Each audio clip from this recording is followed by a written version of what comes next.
Beijing has engaged in retaliatory tariffs against Donald Trump. Interesting predicament, especially considering that the Trump tariffs and also all of the stuff that they're doing internally, like undermining and crippling the funding of the National Institute of Health and the way that the NIH actually funds colleges, is directly hurting America. U.S. aid, undermining U.S. aid is beneficial for China and Chinese global power. Make no mistake. And so is undermining the NIH. Undermining NIH is also bad for a multitude of different reasons in terms of novel chemical compound discovery and America being a dominant force in the field of medicine at a time when China is actually actively engaging in medical innovation. So basically what we're doing to ourselves is undermining America, undermining America's soft power capabilities, whether you like it or not, whether you agree with that or don't agree with that. That is definitely what will happen. Here it is. China has added extra tariffs on a range of American imports.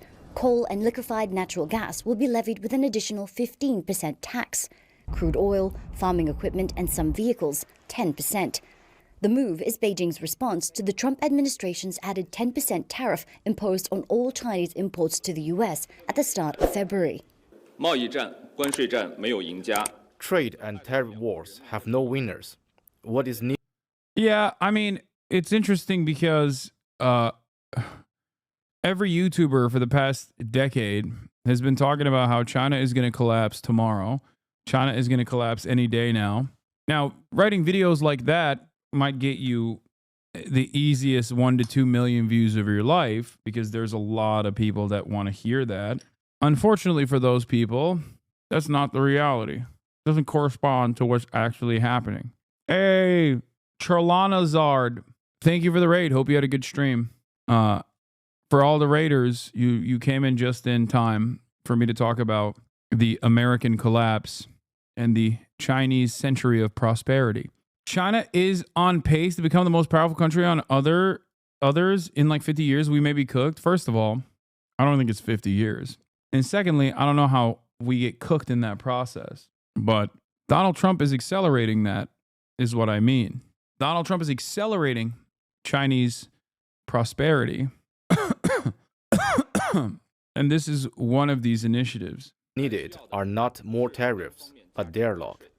We urge the U.S. to correct its action and stop weaponizing trade issues. China is also hitting back by filing a lawsuit against the U.S. at the World Trade Organization, sanctioning 2 U.S. firms, tightening control over the export of rare earth minerals to the U.S., and launching an antitrust investigation into tech giant Google. China's first move in Donald Trump's continuing trade war against it is relatively restrained, affecting less than 10% of its annual U.S. imports. But it does carry a warning for Washington. Beijing doesn't want an extended trade war, but it is ready for one and can now cause more damage to the U.S. economy than it did during Trump's first term. China really learned the lesson from the first Trump administration. It's not wise, to immediately take a dramatic measure against Trump. Because at the end of the day, we know for sure Trump is a very transactional. Trump wants to decrease Washington's trade deficit with China, which hit a record $295 billion last year. He says the added tariffs are also punishment for not doing enough to stem the tide of the illegal drug fentanyl to the U.S., something Chinese officials deny. These latest announcements are a way of President Trump showing that he's very serious about using the tariff instrument as a policy tool for achieving both economic and non-economic objectives. Washington also plans to... No privacy, no freedom of speech, hyperrealism, 6 days, 10 hours per day, low pay. Is this what you want? I've been spit on by Chinese people due to being Korean. Like, please stop pretending like there's some kind of enlightened civilization. Dude, that's so funny, being a Korean dude and thinking that, like, Americans, depending on where you go, won't spit on you or do worse. Okay, so exactly like America? Like, what are you talking about? Yeah, go to the West Bank, see what they do to you there. I'm literally the descendant of a Korean war veteran. Which side? Cool. Cool. I'm a Korean veteran, too. I can give you a link of my grandfather. It's very funny to use racism as a reason to hate China in defense of the United States of America. That's incredible stuff. We just elected Trump. Also, how do you like your current Korean government or any number of different any number of different formations that the Korean government has taken hold in the Republic of Korea under the watchful gaze of the American State Department? What do you mean? I feel like we've done awful things to Korea in general. Korea is still suffering from the impact of our actions. So has China and Japan. I feel like Japan is in a league of its own if we're going to be talking about what it's done. Let me think. You got China, Japan, and the United States of America in terms of its impact in Korea. I wonder which of these three countries has devastated Korea more. I wonder who takes third place in that. Or it shouldn't even be mentioned. What the fuck? Anyway, Hassan is still mad for criticizing the Democratic Party on his stance on Israel, and now seeing what Trump is doing makes it even worse. What? Yeah, you're right. Because my criticisms of the Democratic Party were just around the issue of allowing Israel to continue doing genocide and giving them the weapons to do so. Thank you for truly understanding my political commentary on this. Also, thank you for acting like you give a shit about Gaza. Why you gotta ride so hard for China? Chatter, I'm writing for history. What are you talking about? In terms of China, Japan, and the United States of America, what nation has had infinitely worse impact on Korea? If you think China is part of it, then your brain is broken. Like this chatter. China has Han chauvinism built in their culture. They didn't think Goryeo is Korean, but Chinese history. Every country in East Asia is racist, misogynist. China is not a utopia. I never said it was. There are millions of Chinese people that suffer from classism. I never said they don't. They will never have justice for Tiananmen Square or their people robbed. This is not whataboutism. Fuck the conservatives. Fuck the liberals too. Fuck the dictatorships. I'm no American simp. I'm no China simp. So has China and Japan. China is the reason North Korea exists. You're right. The entirety of Korea should have been an American military installation as a bulwark against Chinese and Soviet communism instead of, everything beneath the 30th parallel. Dude, like, I'm sorry, brother, but like the American government did horrifying shit. The Korean dictatorship did horrifying shit to the South Koreans.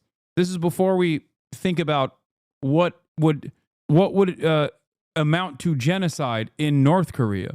The very fact that there is a North and South Korea is already ridiculous.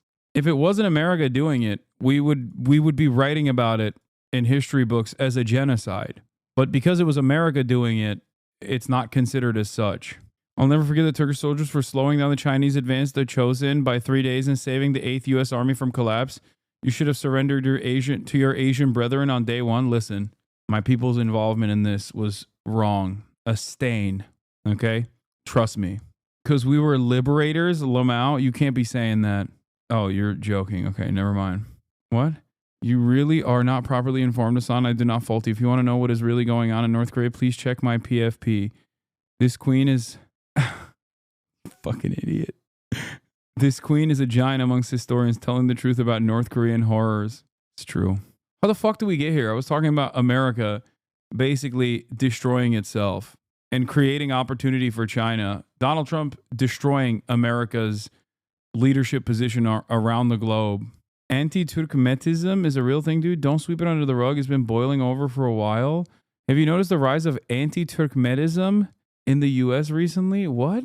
Dude, Americans don't know what a fucking Turkic person is to be adequately and sufficiently racist towards them. What are you saying? What are you, like a fucking unironic pan-Turinist or something? What is happening? Americans think I'm Arab, dude.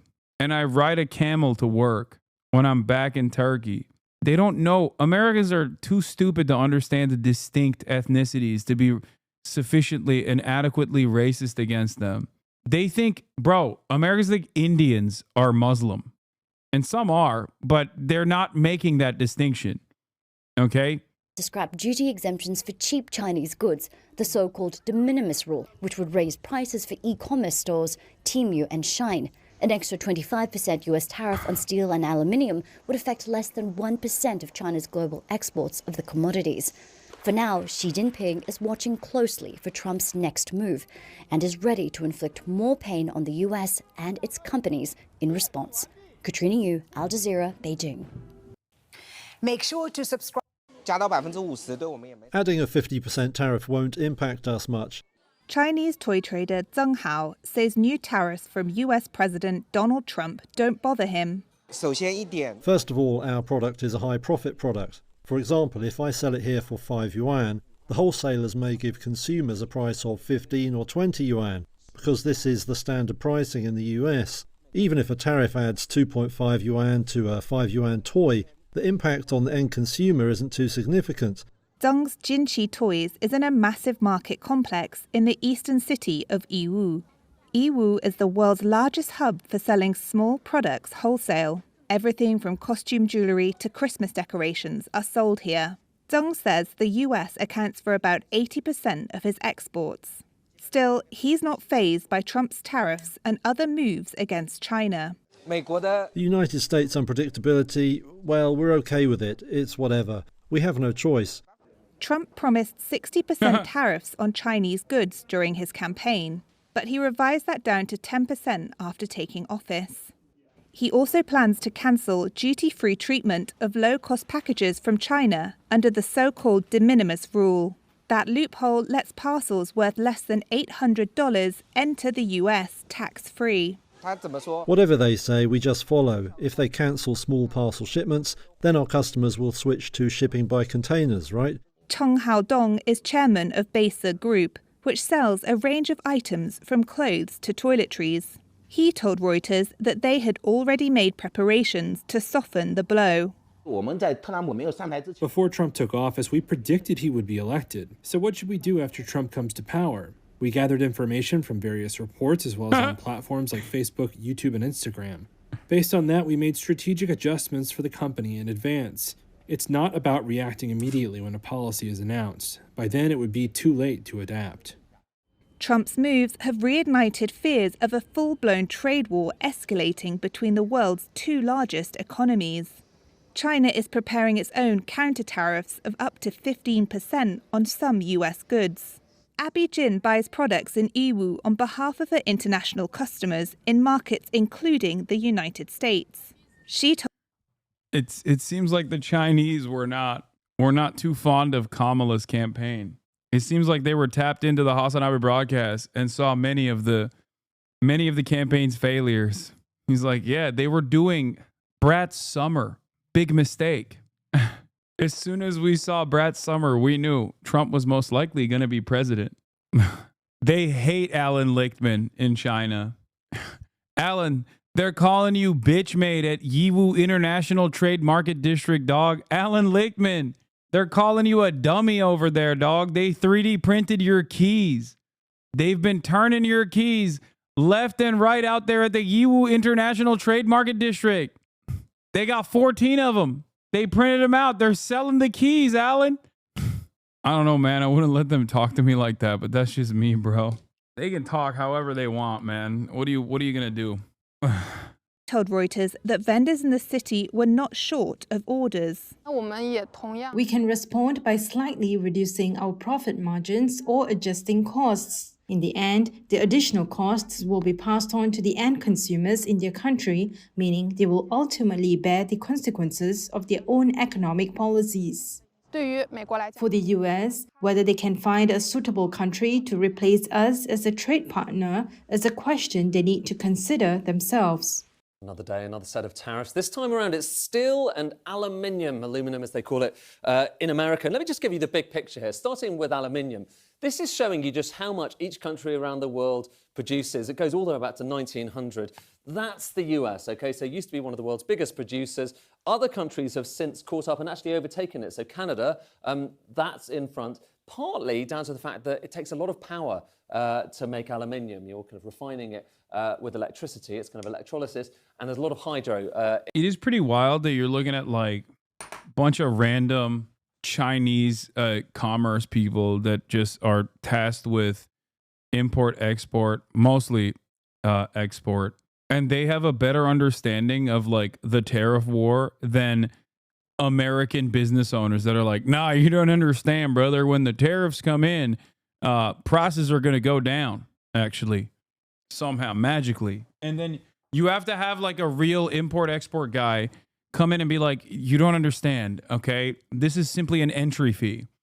And in order to maintain profit margins, the entry fee must be carried over to the consumer. This is why products are going to get more expensive. And it's like, nah, you shut up. Shut up. Everything's going to be way cheaper.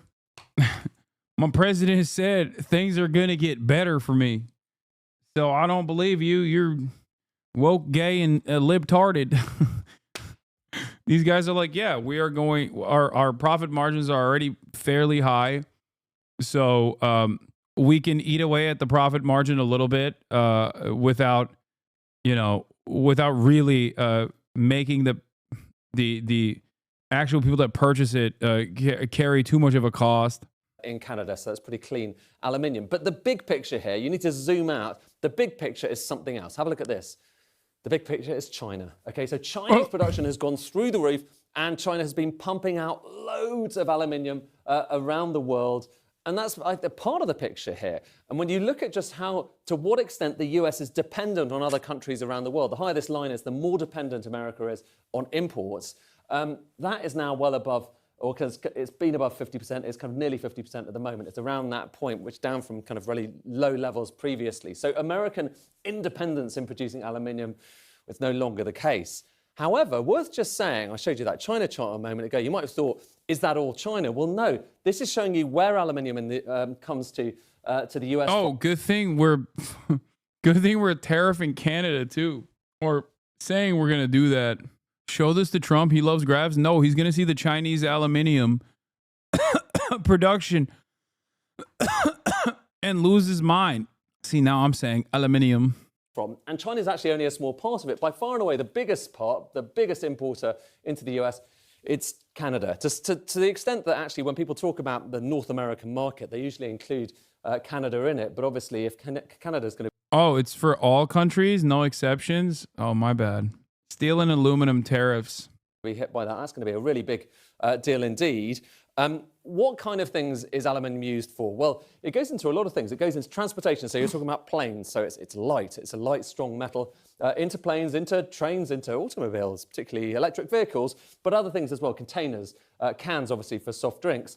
And the issue here is if you're pushing up the cost of aluminium that you're importing, and it's very hard to produce, to get those smelters going overnight, then the cost of all of this stuff, all of those components into it, goes up. And that's the issue. Potential big inflation in the US as a result of this, and all of those goods go up. No, this cucklord doesn't understand.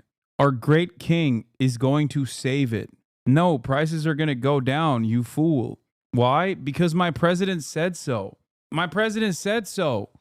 No, he's going to do it. He's going to fix it. Why is this guy saying that everything that touches aluminum is going to increase in production costs when my president said it's the opposite? Mexico will pay for it, I think. Up as well. Worth saying, with steel, so I showed you that chart a moment ago looking at aluminium production. Same thing here, okay, for steel. I show you, there's the UK as well as the US. The picture is basically the same. China has gone through the roof recently. Massive increase in Chinese production. And again, have a look at this chart. This is showing you that dependence. And here it's a subtly different story, okay? So whereas the US has become much more dependent on imports when it comes to aluminium, with steel, much less so, actually. That's much lower when it comes to import dependence. So in other words, the US able to deal with higher costs of steel, imported steel, slightly more than when it comes to aluminium. That's an interesting difference here. But there is a big story here. And the big story is, I've shown you those charts of Chinese production going through the roof. As a result of that, everyone is finding it hard to compete. And when you look at just how much it costs to make steel, aluminium in China, it's relatively low, partly because energy costs are low, partly because there are big subsidies for producing things like aluminium. The higher these bars are, the more state aid there is. That's subsidies. And aluminium's there, steel is there as well as all sorts of other things like semiconductors, solar panels, cement production as well. And as a result, it's really hard to compete. Some people call this overcapacity, and a really good kind of illustration of this actually comes back to electric cars. This is showing you how much domestic sales for electric cars are in China. Actually, it's all domestic sales of all cars. And this is showing you how much domestic production is, okay? So production within China is projected to go higher and higher and higher. And you can see that when you're producing more cars than you're actually able to consume, then you're pumping them out around the world. And that's the concern. That's happening not just with electric vehicles, but with everything else as well. And that's part of the story behind these subsidies, one presumes. But there's a big impact here as well. Have a look at this. This shows you who the UK still exports steel to. We don't make that much steel. We really don't, all that much. But we do export quite a lot to the US of that smaller amount of steel, kind of high production, high quality pieces of steel. That is going to be impacted, obviously, if there aren't going to be restrictions to these tariffs. But we'll have to see. We just don't know, and we're taking it. What does the UK export? Like, I forgot that this was a British broadcaster. Like, I forgot that this was a British broadcaster until he started talking about UK exports. I'm like, why is he talking about something so utterly irrelevant in the grand scheme of things? It's just services, like financial, right? Charlie XCX. Yeah, no, we're not talking about actors. With all of these policies, basically one day at a time. What are the top 10 UK exports?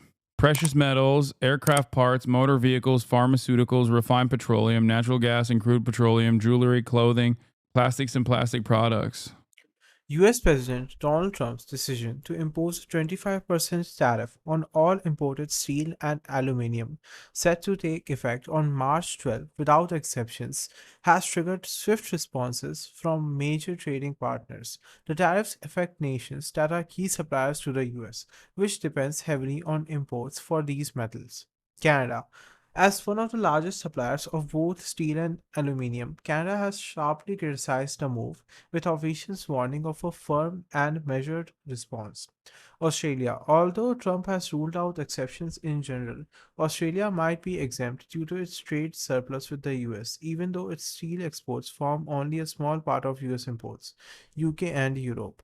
Both the UK and the European Union have expressed concern. The UK government is taking a cautious approach, while EU leaders have vowed retaliatory measures, warning that the tariffs could severely damage their steel industries. Trump's tariffs have not only disrupted the US steel and aluminium supply chain, but also prompted a range of strategic responses from its key trade partners. If you found this video interesting, and make sure to hit the like button and subscribe to the channel for more videos like this, and thanks for watching.